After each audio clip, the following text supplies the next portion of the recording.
Madame, mademoiselles et messieurs, bonjour. Apogée TV, actualité et info à tous les étages. Actualité et info à tous les étages. Ouvrez bien vos oreilles, ça va cobasser. 3, 2, 1.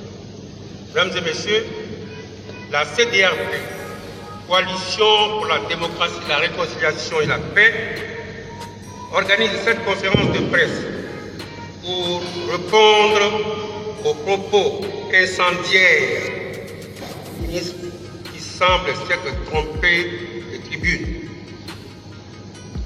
Propos tenus le samedi 26 septembre dernier pendant le meeting de clôture de la dernière visite d'État du président Alassane Ouattara.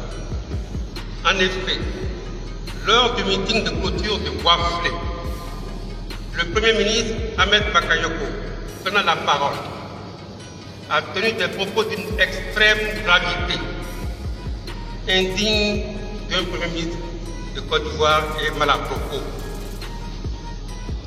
Nous en voulons pour preuve les menaces directes proférées par le Premier ministre contre les leaders politiques de l'opposition et le peuple de Côte d'Ivoire avec des propos dangereux.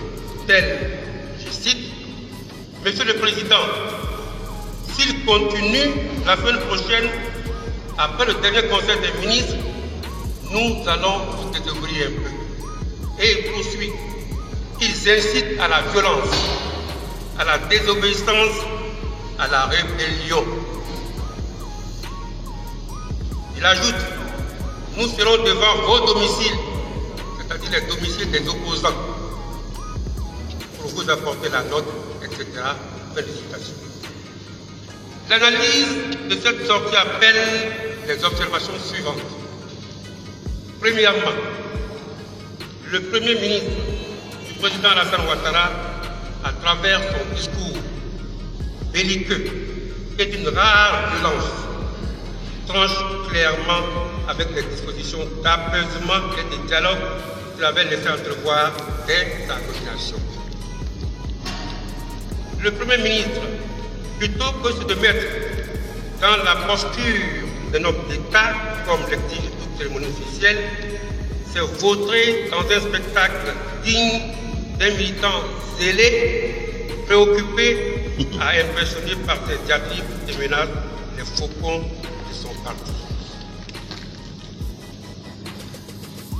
Deuxième point, pour la CDRP, le discours du Premier ministre Ahmed Bakayoko trahit les réelles intentions d'un régime désespéré aux abois, paniqué à l'idée de la mise en œuvre imminente du mot d'ordre de désobéissance civile lancé par le président Nicolas Sarkozy et endossé par toute la classe politique significative de l'opposition et par toutes les forces vives de la nation. Troisième point, le régime RHDP-RDR veut en réalité, comme à son habitude, imputer à l'opposition des violences qu'il aura lui-même téléguidées par l'entremise des microbes et autres milices encagoulées qui n'hésitent pas à agresser, à violer des domiciles privés et à tuer des manifestants aux mains nues, dans l'impunité la plus totale. En atteste la déclaration du 28 août 2020 d'Amnesty International sur les manifestations contre la candidature illégale et anticonstitutionnelle de Alassane Ouattara pour un troisième mandat. Cette attitude indique clairement que le pouvoir RHDP-RDR a prémédité, planifié des visites nocturnes dans des domiciles des opposants avec une intention manifeste d'attenter à leur intégrité physique. Quatrième point, le RHDP-RDR nourrit le projet funeste du génocide de tous les Ivoiriens qui s'opposent à l'idée d'un troisième mandat en Côte d'Ivoire et à la confiscation du pouvoir d'État, s'appuyant sur des forces parallèles et des mercenaires prépositionnés à divers endroits du territoire national. En vérité, La posture de Ahmed Bakayoko s'inscrit dans la logique du HDP-RDR, qui a toujours refusé d'appliquer les principes d'un état de droit. En témoigne le refus de M. Alassane Ouattara d'exécuter les décisions de la Cour africaine des droits de l'homme et des peuples, alors que la Côte d'Ivoire demeure membre de cette institution dont le protocole stipule que, je cite, les États partis au présent protocole s'engagent à se conformer aux décisions rendues par la Cour dans tout litige où ils sont en cause et en assurer l'exécution dans les délais fixés par la Cour. En conclusion, la CEDEAO voudrait prendre à témoin la communauté nationale et internationale et vous-même journalistes sur le sombre dessein du régime Ouattara projeté contre l'opposition en dehors de tout cadre légal. La CEDEAO se réserve le droit de porter cette affaire devant les juridictions nationales et internationales.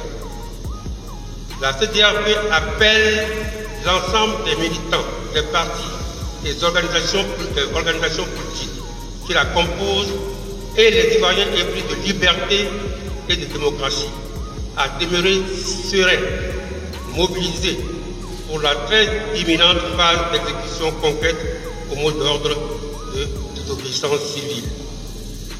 La désobéissance civile devient un devoir sacré quand l'État devient hors la loi et corrompu, a dit le sage. Enfin, la CEDEAO est convaincue que le peuple de Côte d'Ivoire saura se dresser pour faire barrage à l'imposture et à la dictature du pouvoir d'Alassane Ouattara. Les menaces et autres intimidations ne sauraient freiner la marche historique de notre pays pour l'avènement d'une Côte d'Ivoire réconciliée, rassemblée et réellement démocratique. La lutte continue. Faite à Abidjan le 30 septembre 2020,